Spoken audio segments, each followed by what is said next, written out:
Mobil mewah penuhi halaman kantor sementara DPRD Sulsel di hari pertama berkantor. Hari pertama anggota Dewan Perwakilan Rakyat Daerah DPRD Sulawesi Selatan berkantor di lokasi sementara diwarnai pemandangan mencolok, Senin 8 September 2025.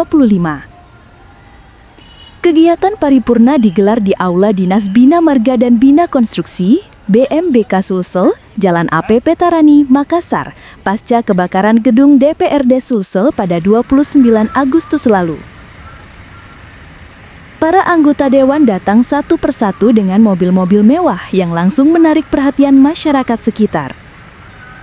Tampak sejumlah kendaraan berharga fantastis seperti Peugeot RCZ, Toyota Alphard, Mitsubishi Pajero, dan Toyota Fortuner terparkir rapi di area halaman kantor. Bagaimana itu Pak? Karena kan ini juga ada satu menu ini, telur dengan daging ayam ini. Oh, berarti pertanakan dulu baru kita lagi. Kalau kita sih pasti ya, kalau di tugasnya kami di Ketapang kan itu gerakan murah, jadi kita langsung menjual. Download Tribun X sekarang, menghadirkan lokal menjadi Indonesia.